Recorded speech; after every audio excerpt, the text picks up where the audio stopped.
There are far more companies that use technology than there are technology companies. They may tell you that they're a tech company, but they're really not. They've just figured out how to enhance their business proposition or business, by using technology.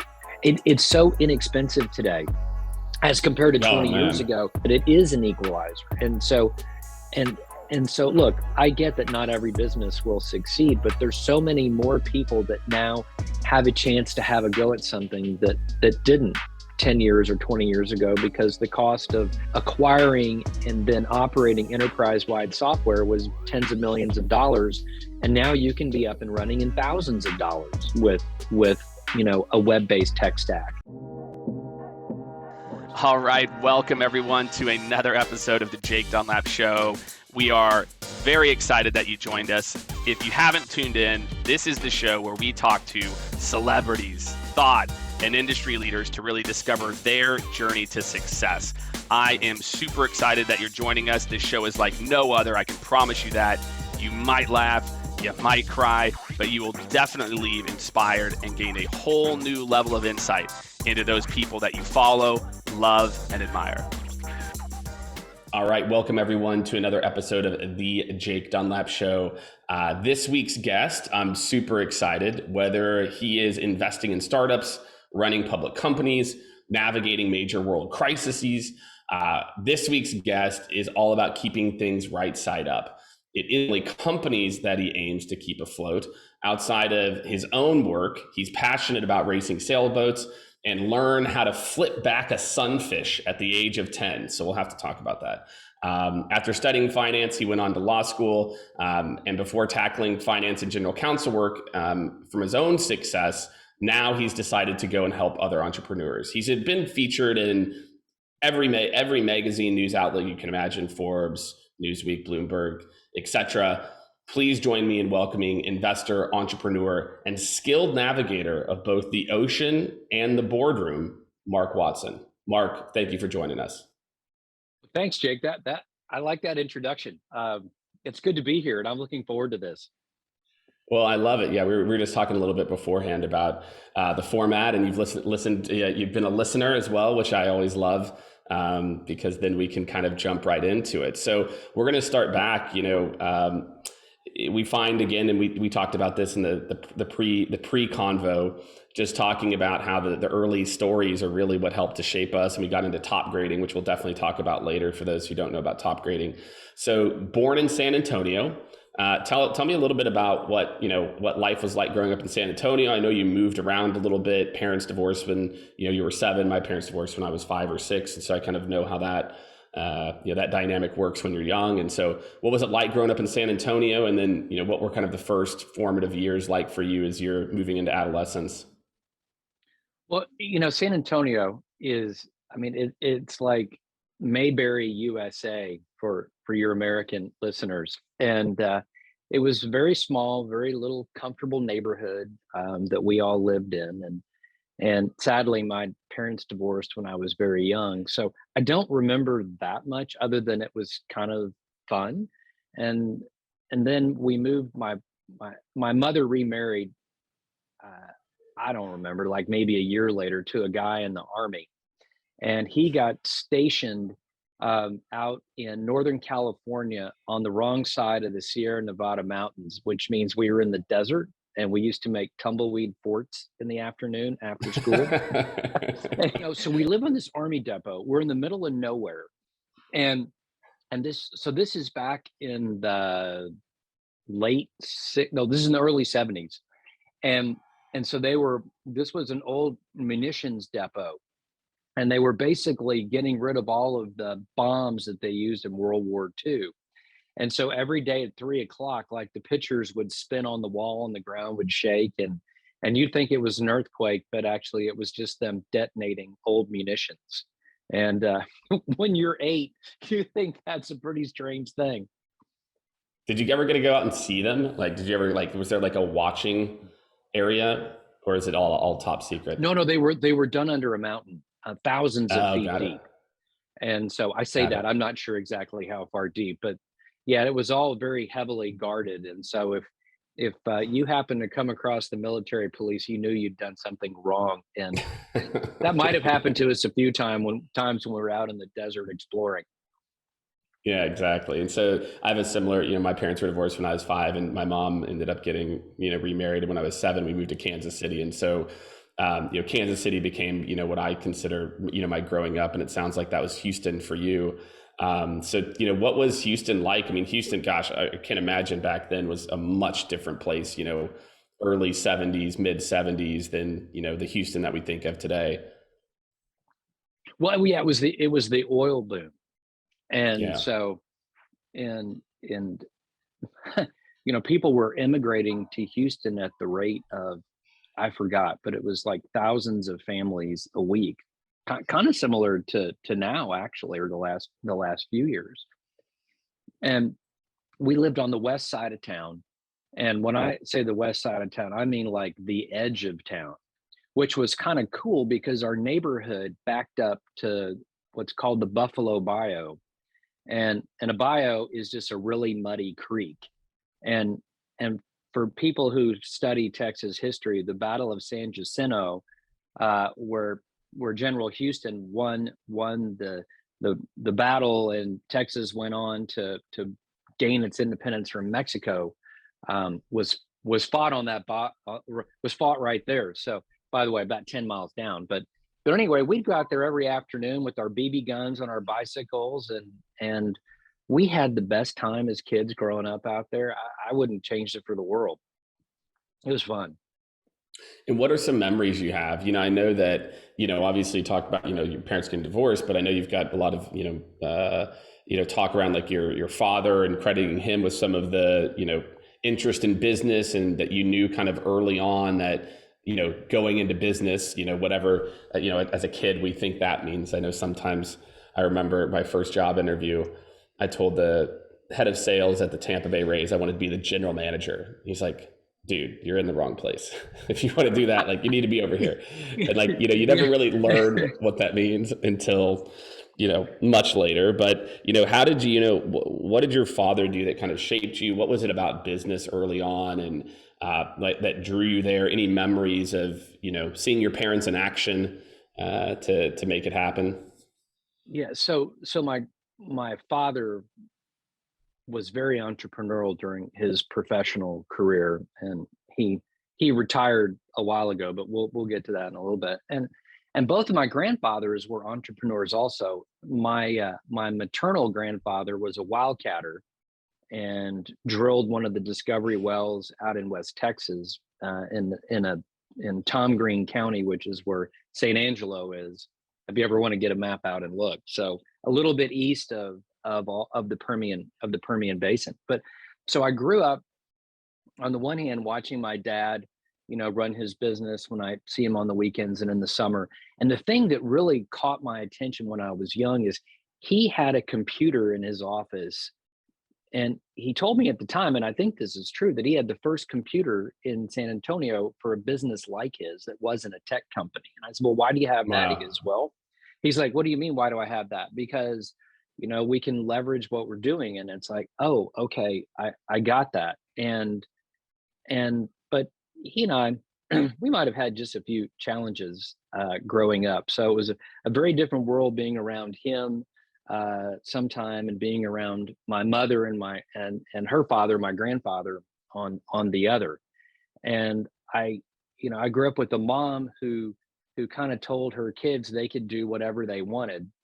And I'm not sure how successful I've been or not, but I grew up with one sister who was a professional ballerina before she ever got out of high school, and another sister who, when she was in college, won the Met auditions. She's an professional opera singer, and won the Met auditions when she was in college in her part of the country, in Texas. And so that's been pretty stiff competition to keep up with. But it was, it's kind of fun, right? Because you just grew up going, yeah, okay, put your head down and go do it. And I didn't realize. The other thing I would say about my childhood, and this is throughout my adolescent years as well, is I didn't realize just how much I learned from osmosis, from Right. being around entrepreneurs. And there's probably another story to tell about that when we get to college, but have you ever heard people say, "Oh, well, that person is a natural born leader"? And I All the remember when time. I was All the yeah, time. I remember when I was young, people used to say that to me.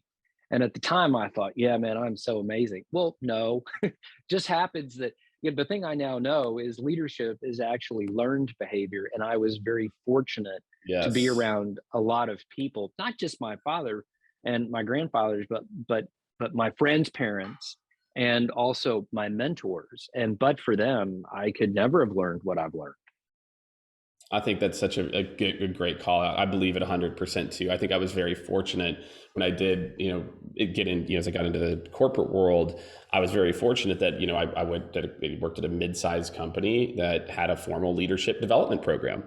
And I think about some of the things that I learned there and it's techniques, there are techniques around how to, really get to know people and understand people at a certain level that I think, again, a lot of people think of it as being confident or charismatic or some of these other things that we attribute to like rah. And not that that's not a gear that a lot of leaders need to have, but there's so much that happens behind the scenes from an emotional intelligence and understanding how people work that I'm in your camp. I 100% believe that leadership, can be taught. Now, does it change from someone being able to become a B plus leader to an A plus?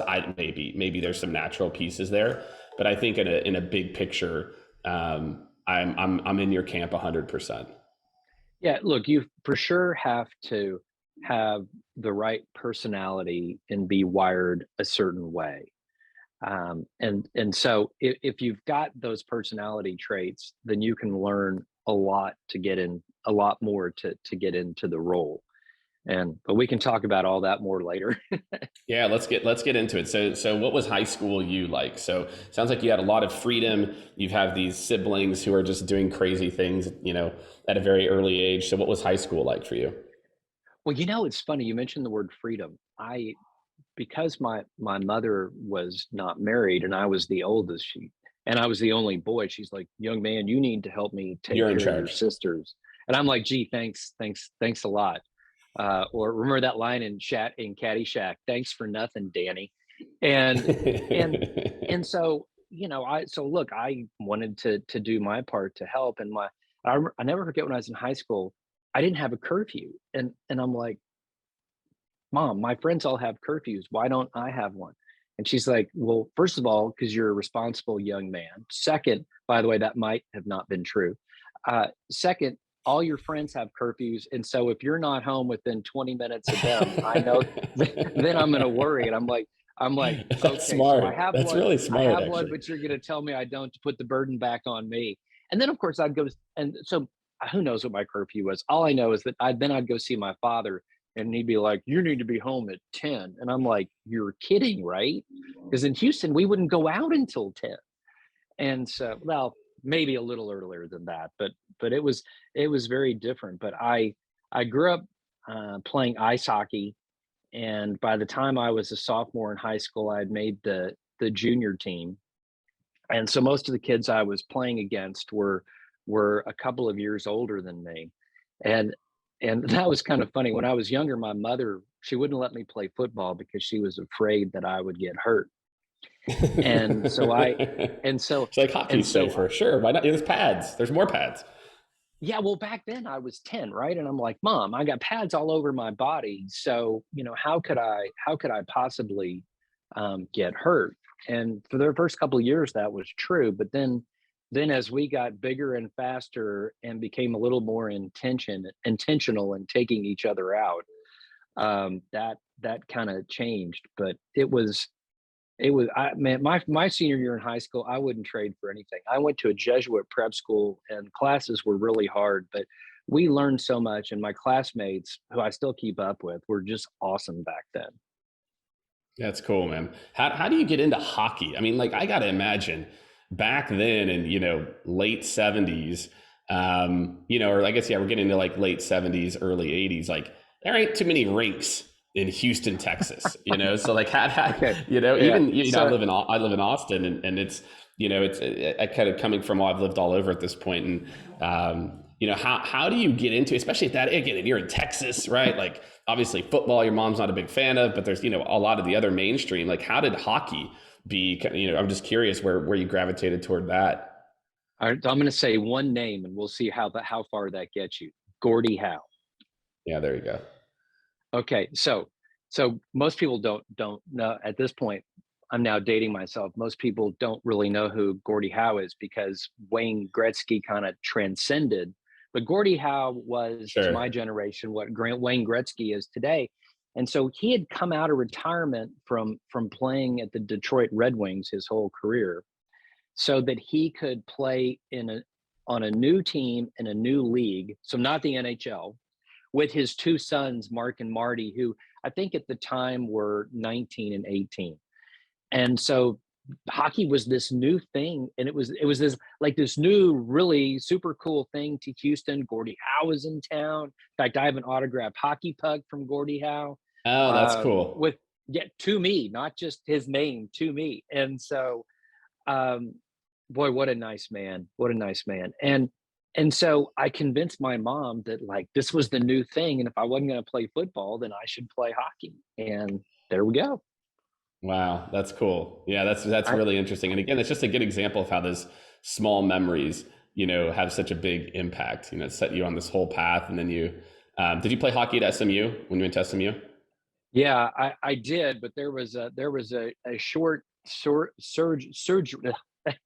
I had a year detour. I went to Notre Dame first, and that was not necessarily my first choice, but it was my father's first choice. And at the time, he was on the board of one of the schools at Notre Dame, and he was a big graduate of Notre Dame. And he's like, "You got to go." Oh, And got I'm it. like, so I naively show up, and I knew the hockey coach because I'd gone to camp there in the summer, and I'm like, "Okay, I'm going to walk onto the team. I don't have a scholarship," and I may have been the best 18-year-old hockey player in Texas, but I probably would have been the worst hockey player in Minnesota. I mean, so you, you want to talk about the air coming out of a balloon, but and so instead I tried out for the ski team, and I did make the Okay. ski team, and or to be more precise, I made the B team of the ski team as a freshman, and the B team had a lot more fun than the A team. But fast forward to spring break of that year, I went down to see my high school classmates that had all gone to SMU, and Jake, we had the best time. And I was like, okay, I'm out. I'm going to SMU. And so I did. SMU hockey was a club sport. It wasn't a varsity sport, but Sure. I do have my SMU jersey, and I've got my SMU sailing jersey, and there was no ski team at SMU. I could imagine that. I'm actually surprised there's a ski team at Notre Dame too. Like what were these mountain bikes, like an indoor facility at this time, or like?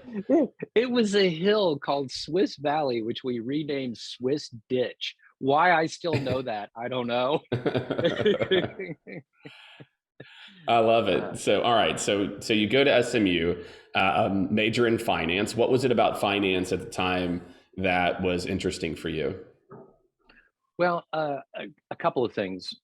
Certainly, the influence of my father and his financial background, but second, I studied both finance and geology, and I had decided that after hearing all these stories from my grandfather about the oil business, I wanted to go be in the oil business. And so I studied both finance and geology, thinking that would really help me out a lot, which it did. The problem is that by the time, so now fast forward and we're into the mid 80s, and that was not a good time to be in the oil business. And so that, even though I worked for an energy company every summer, that was still a bit challenging. But I also knew from having started a couple of businesses on my own, and studying entrepreneurship and accounting and a lot of other cool things at SMU, like film and photography and jazz, just to name a few. Um, I I just I was trying to get as well rounded in education as I could, but I knew at the end of the day I was going to run a business. I knew it was going to be a big business in some industry, and I thought having a finance degree would really help me. How did you have that mindset even back then, right? I think a lot of people in college, it's, shit, I don't even know what I'm going to do after this thing. I'm just, trying to get this piece of paper, obviously. And I think in the, early to mid 80s, even going to the late 80s, maybe a little different, right? It was just starting to become that kind of checkbox, right? Of, I'm going to just get it. How did you, again, you talked a lot about your father, but, how did you know already then, hey, I'm going to, like, this is what I'm supposed to do. Like, I'm supposed to run businesses and start companies. So I was lucky enough that, I mentioned earlier, I was around not only my father and grandfathers, but my friends' parents. And I can kind of sum up a lot of this by telling you a story. When I was at SMU, one of the classes that I took, actually, I think it was my senior year. It was called Small Business Finance. Okay, so you think, well, why why are you taking small business finance your senior year? Well, I remember being in the classroom, and the chair of the finance department taught the class, and he kind of handpicked a lot of the students. And well, after class one day, I said, I have a question for you. He goes, okay, what? I said, all these, hypothetical companies, right, that sell widgets. I don't know if you remember this, but every Yeah, company it's whatever. makes Yeah, they sell everything. XYZ sells widgets. Yeah, Yeah, it's a widget, right? I'm like, how come all these companies that make widgets have a revenue base of between 50 and $100 million? Because the companies that I had started and that I was kind of trying to get going back then, I was excited at, like, $100,000 of revenue. By the way, that's probably a million today. sure.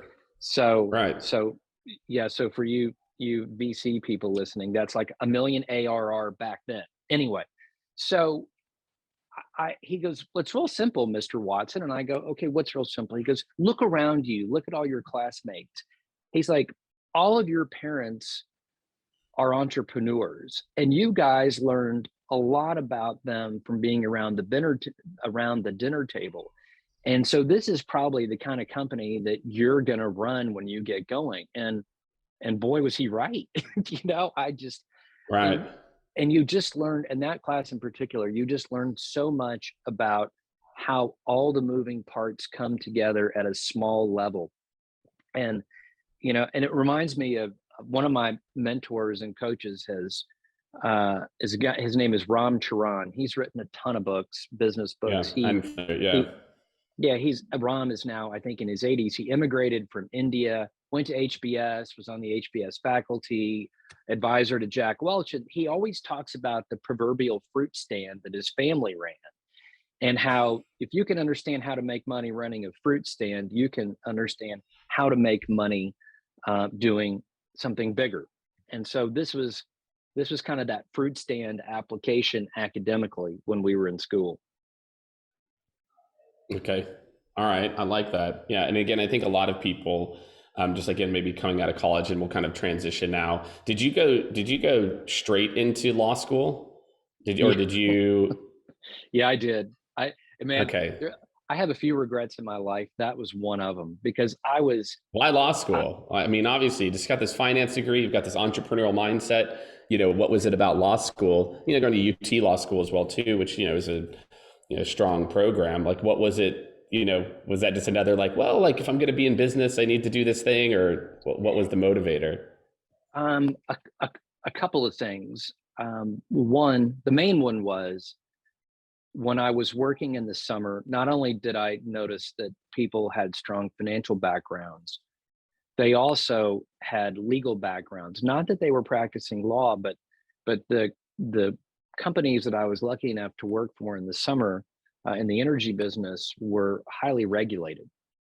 And so, why somebody in their early 20s has figured out that the country is going to be more regulated than not, I don't know. But I did. And and also, I wanted to have that critical thinking and critical understanding that comes from legal training. I didn't think there was any reason to get an MBA, because the education that I got at SMU, I thought at the time, was more than sufficient. But we'll come back to that Right. later. And and so I just just like I thought finance was important, I thought having a legal background was important. And I wished I had waited to go to law school because, as you say, if you're an entrepreneurial person, there's nothing more stifling than sitting in a law school classroom talking about hypotheticals. I remember my second year in law school, we were taking corporate finance or some business class. I mean, the legal side of it, right? And our professor, I forgot the debate in class, but I raised my hand because I knew the answer, right? And Right. it's always nice to get called upon instead of getting cold called. And the best way to not get cold called is to raise your hand. And I go, well, the answer is X. And he's like, no, Mr. Watson, that is not the answer. And I go, no, no, no, it is. And he's like, no, it's not. I'm like, in the real world, this is the answer. And he goes, Mr. Watson, this is not the real world. This is the University of Texas School of Law. And that's when I knew I needed to fast forward and graduate as Yeah, quickly you're as like, possible. okay. Yeah, okay. That's kind of crazy though, right? Just to think about it. We won't go down the education rabbit hole, but so then you complete SMU, finish your law degree. Tell me about kind of the early part of your career. So, from being a CFO, moving into an associate role, so move into some general counsel roles. So you're kind of, up until like Argo in 2000, a variety of different, executive level roles. And so what are some of the things that you remember about lessons from the early part of your career before you moved into your first, president CEO role? Well, it starts with what I did right after I graduated from law school. So I had been offered a job to go work as an investment banker at what was then the First Boston Corporation in their energy department, except the crash of '87 occurred. So so first the oil business went poof, and then investment banking went poof. And I'm like, okay, well, what am I going to do now? Because one of the things that I'd realized when I was in law school is you don't really learn all that thinking and practice in the classroom. You've actually kind of got to get out and do it. And and so I went up to New York City and said, well, okay, what have I got to offer? Well, the summer between between college and law school, I had worked for my father in his insurance agency. And he had just bought his first insurance company. And so I went to work for his CFO, who was in charge of figuring all that stuff out. And mainly it was so that my father and I didn't strangle each other. But I didn't realize how much I was going to learn by working for his CFO. And I started understanding the world of reinsurance a little bit, because you can't really have an insurance company without having reinsurance, which is just the insurance of insurance companies. Okay, so hang with me just 1 second. So I go to New York and I'm like, okay, I got a finance degree. Geology is not going to help me too much. I sort of understand the insurance and the reinsurance business. There were a handful of law firms at the time that had a reinsurance practice. And you know that phrase that's been back in the news lately out in California, fake it till you make it in the VC world. I'm like, okay, well, I'll let me try that. And so I convinced them to a few of them to offer me a job. And so then I show up, and then I find out that there's this also esoteric world of, so if reinsurance is the insurance of insurance companies, then it Right. turns out that reinsurance companies also buy reinsurance, and that's called a retrocessional contract, or retro for short. Okay. Okay. Okay, so I start working on all these retro deals that from London that weren't supposed to go the way that they were intended in the US. And so I found myself in the litigation department of this law firm litigating all these retro contracts of insurance risk in the US. And you have to have some financial understanding to understand the flow of money. And what I realized is I actually knew more than the people around me. And so actually I wasn't faking it, but the guys around me were. And so it Right. was, so imagine you're in your late 20s, and it was really fun. But I learned a ton about the insurance industry very quickly, completely on accident. And after a few years, my father called me up and he's like, "Hey, I've actually made some traction down here, and I know you regret not working on Wall Street. I'm going to go take my company public. Would you like to come help me?" And I said, "Maybe." So I flew down and we talked about it. And so that was my first executive role, being his general counsel and helping him take his company public. And so I actually got to use a bit of my financial background as well. That's pretty So amazing. that That's Titan, right? Titan Yeah, that Holdings. was Titan. Yeah, That's so that awesome. that was fun. So that was, I think, in 92. We took the company public in 93, did a ton of acquisitions. And between 92 and 97, and then we sold the company to to a strategic buyer in 97. But that was my first executive role. That was really talk How about do drinking you, out of a how do fire you, hose.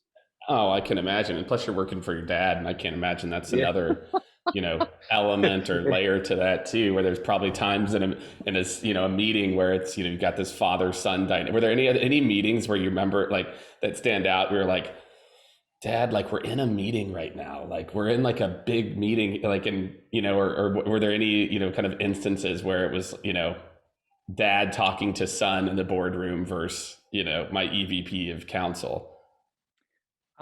No, it was more the other way around. Son talking to dad. Um, Yeah. we actually, for the most part, had a pretty good professional relationship, but that human dynamic, particularly given what I was saying earlier about my childhood, um, it kind of accentuated things. So on a really good day, we'd go home and he'd invite me over for dinner with he and my stepmother, and we'd have the best time. But then on a bad day, like he'd go his way and I'd go my way. And but it was just really fun to be in the right place at the right time to build a very cool specialty company. And had I not had that role and learned everything that I did, I don't know how I could have turned Argo into what it's become today. Yeah. Yeah, and you've had a few stints, so we'll get into that. And kind of in between you that go into Argo, you start Aquila, right? So you start an investment fund.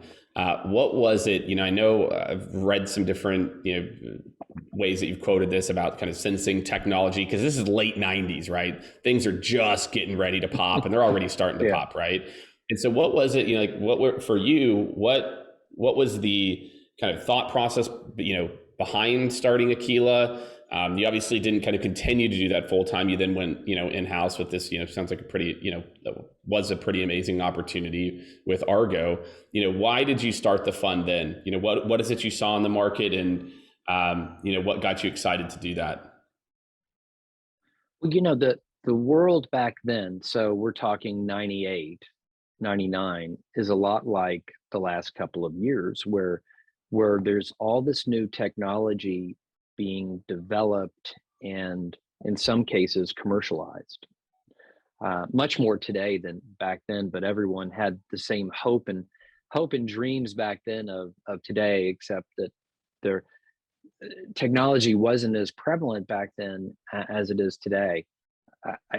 Back then, I was transacting with people that still didn't have web browsers or email addresses, and I'll save that. I'll save that for Argo in a little bit. But I I had started a couple of businesses on the side when I was younger, and Okay. and so here I am. I've been on the board of a public company. I've done public company M&A at this point. I've invested on behalf of the company in dozens of companies. And I didn't want to go be an executive again. I wanted to go back to being an entrepreneur, but I wanted to do it differently. I wanted to help other entrepreneurs. So guys that were kind of my age that were trying to start their business. And so my investment thesis um, behind Aquila was that first time entrepreneurs needed both financial and intellectual capital. And so I thought back then that sure, I could write a check, but if I could also Sure. relate, to people that were kind of my cohort that were trying to get things going, that would be a really cool way to to express being an entrepreneur and also use the skills that I had learned over the decade or so before that. And it was starting to work, except investment number two was in the predecessor to Argo, which was called Argonaut. And not long after I made the investment, I had a point of view about how I thought the company ought to run, and and so I made some polite suggestions to the chairman of the company, and he a few months later said, "Well, I have a really good idea. Why don't you come join our board?" And I said, "Okay, that's fine." And so Yeah. and so I did, and I, when you're young, you think you know it all, right? so so I Right. kept expressing my point of view, and fast forward, a year after that, they're like, "Okay, Smarty, why don't you put your time where your mouth is, and why don't you come try and evolve our company?" Oh, sorry, I should have said the company was a specialty underwriter. Sorry, wanted to be a specialty underwriter, but was more of a general insurance company out in California. And I had these ideas of how it could be transformed. And they said, "Well, why don't you come do it?" And I said, "Well, I've just got married. I'm, a new venture capitalist, and I think that's where I want to put my energy." And I'll never forget this. I was Got having it. lunch with the chairman and one of the other board members, and they're like, "Mark, how many 34-year-old kids get to come run public companies?" I said, "Well, I'm 35 now." I said, "I'm 30. I just turned 35." and, and That's they're like, funny. "Yeah." And so remember that TV show, The Beverly Hillbillies? Yeah, of course. So, okay, so my We'll my we'll put my a wife, link for everyone too. We'll put a link in the yeah. show notes. So for those of you who So don't know, it's a very very interesting black and white TV show on, I guess I don't know where it originally on Nickelodeon was my exposure to it. yeah, I don't I well, it was actually on network TV when I was a kid. But anyway, the oil people moved to California. So my wife and I, on our first wedding anniversary, drove to California, and well, we stopped along the way, and it took us a week longer to get there than we planned, but we finally got there, and and and so I started running the company, and it was based in Menlo Park at the time. And you were talking about tech going off then. We were the only non-tech company in Menlo Park, California, in 2000. And man, was it hard to retain, much less recruit people into Oh our God, company. I imagine. I remember trying to find an apartment, and this is how bad it was. It was so expensive at the time that it was less expensive to live in San Francisco and drive down. And also, unless you had company stock options to offer to your landlord, they wouldn't sign. This is how crazy things were I at the don't. old Yeah, company. that's the first time I've heard of that. That's wild. Oh, it was just nuts back then. And yeah, anyway, so that's how That's I. exciting. So you're now there. You're in the valley. You're officially in the valley. You're running the company full time, and then you transition. You leave for a bit here. And again, what was it? For you again, you kind of continued with Aquila, and is that kind of still between 2000? I guess, I mean, you're what, there for 19 years running the company or so, but Yeah. you're kind of running Yes, doing some smaller investments, I guess, in the background. that's right. So there was always a deal or two to do on the side. Remember, so Aquila, I should have said this earlier. Aquila focuses on early stage companies. So seed round investing, in some cases pre-seed, A round. So, we're investing in companies with enterprise values measured in millions of dollars or tens of millions of dollars, and that needed a little help here and there. But I definitely put most of that on the shelf until a couple of years ago, and spent 20 years building Argo full time. Yeah. All right. So what were, I mean, maybe let's switch and talk about that. Like, what were some of the, like, do you remember some of the more interesting investments you made early on, or some, or even things that you maybe passed on as you were having these conversations over the last 20 plus years? Yeah. So one of the talk. So there's the difference between the bleeding edge, the cutting edge, and the bleeding edge. Right. So we invested in one of the first telemedicine companies based in Austin, which is where Aquila's been based. And the problem, of course, is it was ahead of its time. One, people didn't really want to talk to their doctor remotely. They wanted to go see their doctor. And second, there wasn't enough bandwidth to actually, get telemedicine to work very well, right? I mean, right now you and I are like, we're just zooming away and not thinking twice about it. And back then, I mean, that, again, this is more than 20 years ago, there just wasn't the bandwidth and the technology available as there was today. And there just wasn't as much customer adoption. In fact, I was talking to my GP on the phone earlier this morning. He's like, "When's the last time we actually saw each other in person?" I'm like, "It's been a while." And he's like, "Yeah, it's been like a year. Why don't you stop calling me and come see me?" And I'm like, "Got it." And I mean, the world has changed, right? Then the one that I passed on that I regret that I'm a customer of today is called Cord Blood Registry. And so cord blood is the blood inside your umbilical cord that has all the Right. stem cells. And so we, 2 out of our 3 kids are registered there, and the eldest is a little angry with us that we didn't get on the bandwagon in time for her. That's interesting. What was it about that one that you're like, this is the thing, like in retrospect?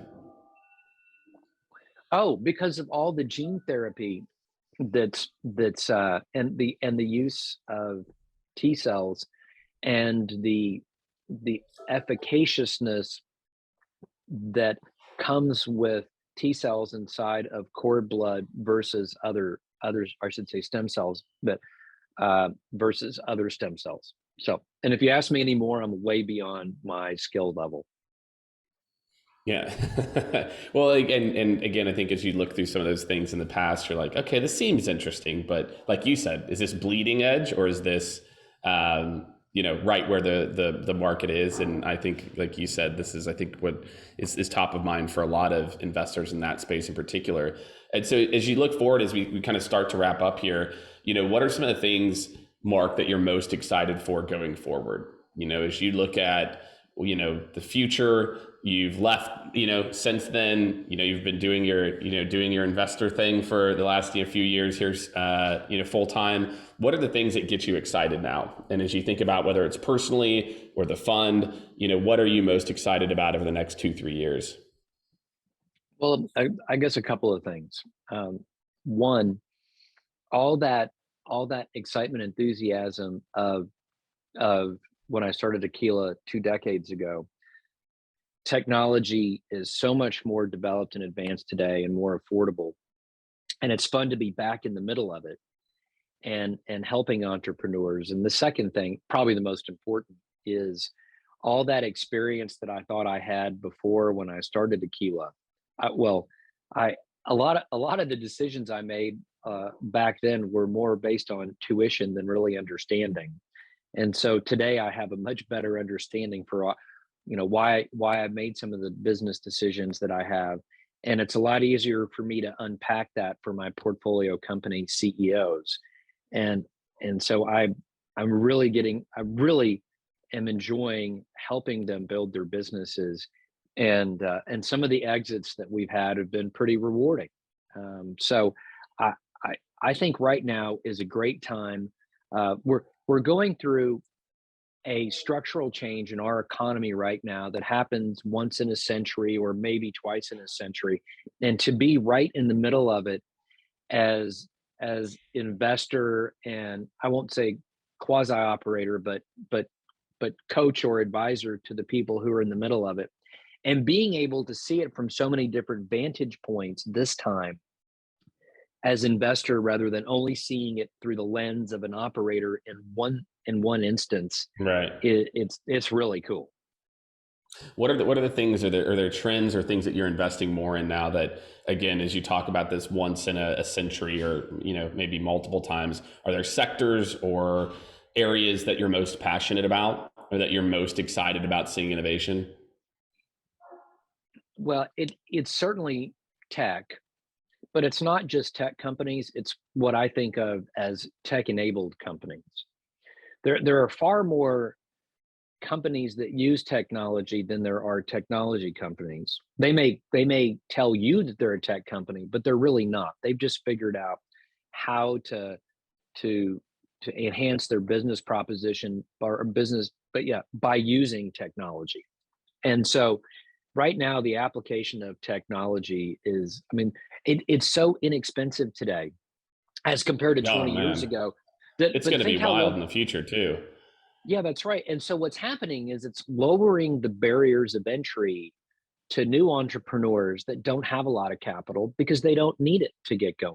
Yeah. And for me, that's the fun, is it's the great well, maybe it's not the great equalizer, but it is an equalizer. And and so look, I get that not every business will succeed, but there's so many more people that now have a chance to have a go at something that didn't 10 years or 20 years ago, because the cost of of acquiring and then operating enterprise-wide software was tens of millions of dollars, and now you can be up and running in thousands of dollars with a web-based tech stack. And so to me, that spawns a huge amount of innovation at all sorts of different levels, and it's fun to be right in the middle of it. Yeah, yeah, I love that. Yeah, and I think a lot of people, if you, I think what you're talking about is key. As a B2B consultancy, we just see more and more of low code, no code versions of, Yeah. softwares or products coming out. And like you said, my son's 7, and he's doing Code Galaxy, which is basically this, like, had to do some basic drag and drop, if this then that count types of formulas at this age. And like you said, that's just going to become easier and easier, to where it's just code becomes drag and drop. And I think for a lot of people, and anyone listening right now, I would highly encourage you. You don't need to become an expert in this, and not everyone needs to rush out. And I'm not trying to teach my kid how to necessarily code right now. But what I do think is that everyone needs to understand what's possible. And with technology that exists today, and as a sales consultancy, we work with hundreds of CEOs and sales leaders that they just don't understand what's possible. And so what happens is, when you don't know the art of possible, you continue to build teams and companies the way that you built them 5 years ago, 10 years ago, 15 years ago, which is humans doing things, whether it's humans doing parts of sales or humans doing behind the scene things.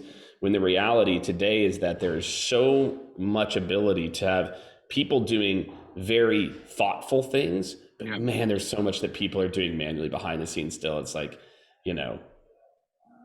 it's pretty wild. So, for me in particular, that's what I hope people take away from part of this last part as well too, is just, you have to understand the art of possible. Yeah, that's exact. And by the way, and that just goes back to the beginning of our conversation. When you're lucky enough to grow up in an environment like I did, particularly with a mom who told you could do anything, it doesn't occur to you that anything other than the art of the possible will happen. I love that. That's a great way to wrap it up. I already see that that's going to be the title, The Art of Possible. That's like a perfect way to sum it up. Because my producer always asks, like, what's it going to be? I'm like, that's it. That's the one. So Mark, look, I really appreciate you joining me, man. This is a lot of fun. And I think, it's just really interesting to see your drive and, the different things that happened, throughout your career, and how you've kind of stayed focused. And, like a lot of people I've had on the show, you're doing the things, and you can just hear it in the way you talk about your experiences in all of these scenarios. These are things that you enjoy doing. And things that gave you passion, sure, not in the moments and there's certain days, right? But for everyone out there, it's the most successful people that I talk to, whether they're business people, celebrities, athletes, it's always about aligning those things that get you excited every day. For me, I've been in sales for 20 plus years now, running consultancy for 10. I love it. I love talking about it. It doesn't get old to me. And all of you out there have that thing, if you just kind of expand your mind of what is possible, right? And there's so many different opportunities. You're not stuck in the lot that you're given. There's so many more opportunities out there if you just, open your mind. Yeah, you have to. The thing I always tell people is, one, you have to have a reason to get out of bed in the morning. And second, turn your hobby or your passion into your business, and you'll wake up wanting to do it every day. Yep. I love that. And I think that's something that's very possible, whether it may seem that way or not to a lot of people. So, Mark, appreciate you joining me. Thank you very, very much. This is a fun conversation, and we'll see everyone next week on the Jake Dunlap Show. All right. Thank you so much, everyone, for tuning in to another extremely fun and interesting episode. I thought it was fun and interesting, so I hope you did too, of the Jake Dunlap Show. Really great, just breaking down everything that makes people who they are, the success, the trials and errors, and I hope that you enjoyed it as much as I did.